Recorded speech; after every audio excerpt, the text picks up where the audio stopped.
आप सभी लोगों का मैं स्वागत करता हूं टेट वाली क्लास में। जिस तरह से हमारे एग्जाम में जीन पियाजे से संबंधित क्वेश्चन पूछे जाते हैं, उसी तरह के प्रश्नों को आज हम सॉल्व करेंगे। तो दोस्तों, खुद पढ़िए और दूसरों को भी पढ़ने के लिए आप शेयर करते रहिए। मुझे आशा है कि आप लोग ज़्यादा से ज़्यादा लोगों तक शेयर करते रहेंगे। जैसे कि बात करते हैं आज के पहले प्रश्न के बारे में कि आज का हमारा पहला प्रश्न है क्या। जैसे कि बात करते हैं आज के पहले प्रश्न के बारे में। आज का हमारा पहला प्रश्न ये है कि एक 5 वर्ष की बच्ची यह तर्क करने में विफल रहती है कि जब पानी को एक लंबे और संकीर्ण गिलास में, एक छोटे गिलास में से एक बड़े चौड़े बर्तन में स्थानांतरित किया जाता है तो पानी की मात्रा समान रहती है। पियाजे के अनुसार इसका क्या कारण है। जैसे कि बात करते हैं, वह प्रतिवर्ती सोच नहीं रखती है, वह लक्ष्य निर्देशित व्यवहार नहीं कर सकती है, वह प्रतीकों का इस्तेमाल नहीं कर सकती है, वह नकल नहीं कर सकती है। एक क्वेश्चन है जो दोबारा दोहराया जा रहा है। मुझे नहीं लगता कि ये प्रश्न आपका गलत होना चाहिए, क्योंकि हमने आपको अच्छे से समझाया हुआ है। तो जैसे कि बात करते हैं, इसका आंसर हो जाएगा कि वह प्रतिवर्ती सोच नहीं रखती है, वह प्रतिवर्ती सोच नहीं रखती है। चलिए अब बात करते हैं इसी के साथ अगले प्रश्न के बारे में। तो अगला प्रश्न क्या हो जाता है। अगला प्रश्न है कि निम्नलिखित में से कौन सा युग्म सही मिलान है। निम्नलिखित में से कौन सा युग्म सही मिलान है, बताइएगा। इसका आंसर क्या हो जाएगा। शैशवावस्था में बच्चा तर्क को लागू करता है और अनुमान लगाने में सक्षम होता है। शैशवावस्था में बच्चा तर्क को लागू करता है और अनुमान लगाने में सक्षम होता है। दूसरी बात करते हैं, पूर्व संक्रियात्मक अवस्था में बच्चों में निगमनात्मक व तार्किक सोच प्रारंभ हो जाती है। और तीसरी बात करते हैं, मूर्त संक्रियात्मक अवस्था में बच्चा वर्गीकरण व संरक्षण कर पाता है। नेक्स्ट बात करते हैं, अगर देखा जाए तो अगला ऑप्शन ये कहता है कि अमूर्त संक्रियात्मक अवस्था में बच्चा अनुकरण की शुरुआत और कल्पनात्मक खेल करना शुरू कर देता है। जिसका जवाब जल्दी से कमेंट बॉक्स में डालते चलिए, लाइव चैट में आप लोग आंसर देते चलिए। बहुत सारे छात्र हैं जो आंसर दे रहे हैं और वे सोच रहे हैं कि कैसे किस तरह के प्रश्नों को हम सॉल्व करें, मतलब इसका जवाब कैसे दें। एक बार आप देखिए कि कौन सा युग्म सही है, मतलब कौन सा जोड़ा इसमें सही है। बच्चा अमूर्त अवस्था में बच्चा क्या करता है, वर्गीकरण मूर्त संक्रियात्मक अवस्था में अगर देखा जाए तो बच्चा वर्गीकरण और संरक्षण कर पाता है। तो इसका आंसर कौन सा हो जाएगा। इसका आंसर हो जाएगा दोस्तों सी सही हो जाएगा। ठीक है, तो इसका आंसर कौन सा सही हो जाएगा, सी सही हो जाएगा। इस बात को ध्यान रखिएगा। आइए बात करते हैं इसी के साथ अगले प्रश्न के बारे में। देखिए, आज के जितने भी प्रश्न हैं दोबारा दोहराए जा रहे हैं। अब आपके प्रश्न गलत नहीं होने चाहिए। पियाजे के संज्ञानात्मक विकास के सिद्धांत के अनुसार स्वयं व पर्यावरण के बीच संतुलन की खोज की प्रक्रिया क्या कहलाती है।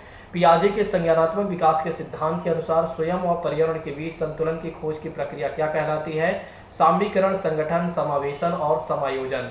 जवाब जल्दी से दीजिएगा दोस्तों, जल्दी से इसका जवाब दीजिएगा, जल्दी से इसका जवाब दीजिए। बहुत सारे छात्र सोच रहे हैं कि इसका आंसर क्या दें। सामीकरण, आपको याद होगा तो हमने आपको सामीकरण के बारे में बताया हुआ है। आइए बात करते हैं इसी के साथ अगले प्रश्न के बारे में। निम्नलिखित में से क्या विद्यार्थियों के बीच किसी कार्य की संरचनात्मक समझ को सुसाध्य करने में सहायक है। निम्नलिखित में से क्या विद्यार्थियों के बीच किसी कार्य की संरचनात्मक समझ को सुसाध्य करने में सहायक है। पहला ऑप्शन कहता है प्रतियोगिता, दूसरा ऑप्शन कहता है चर्चा और संवाद, तीसरा ऑप्शन कहता है कि वेधन और अभ्यास, चौथा ऑप्शन कहता है दंड की बात करते हैं।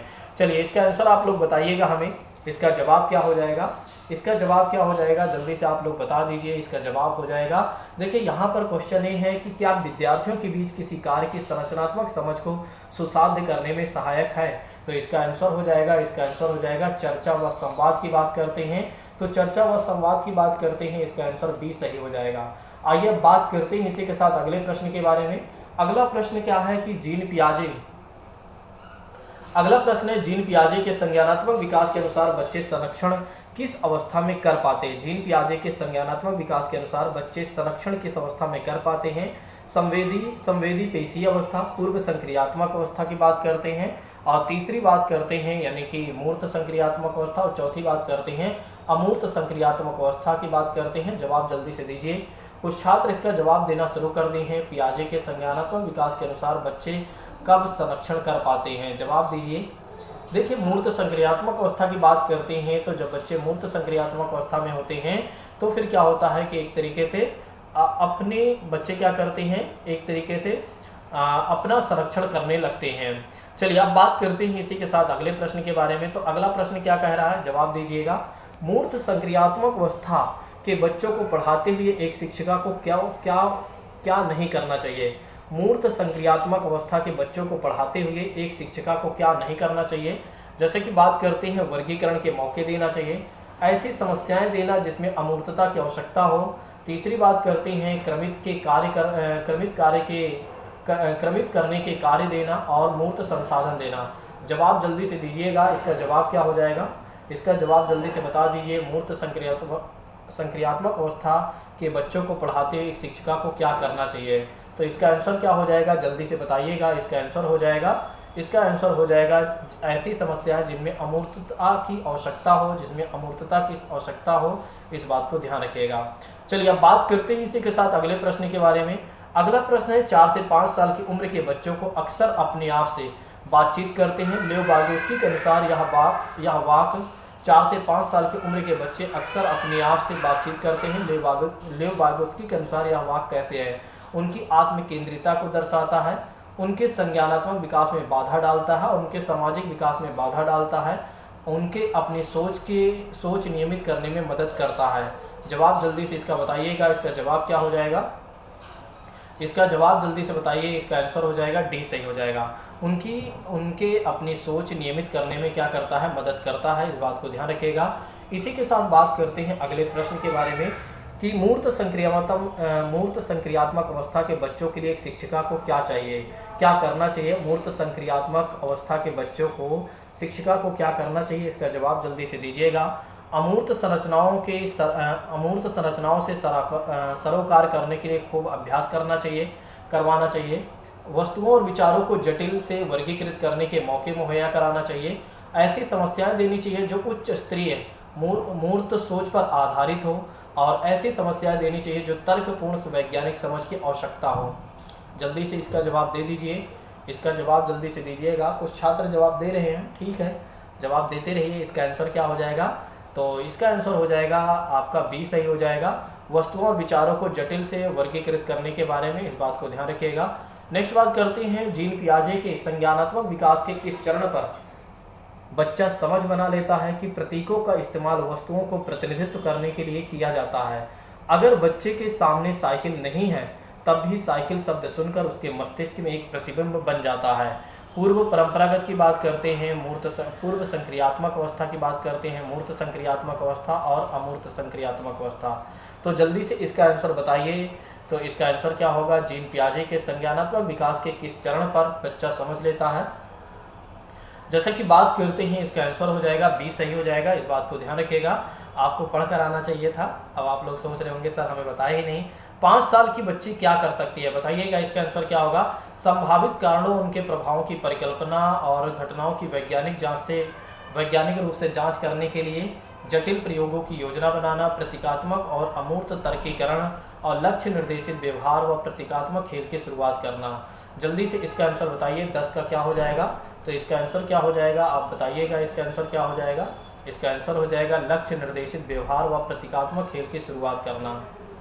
चलिए नेक्स्ट बात करते हैं पियाजे के सिद्धांत में वह प्रक्रिया जिसमें एक बच्चा नए अनुभव का बोध करने के लिए स्कीमा को रूपांतरित और संशोधित करता है और क्या कहलाती है। पियाजे के सिद्धांत में वह प्रक्रिया जिसमें एक बच्चा नए अनुभव का बोध करने के लिए अपने स्कीमा को रूपांतरित और संशोधित करता है और क्या कहलाती है, अनुकूल, समायोजन, संरक्षण और केंद्रीकरण।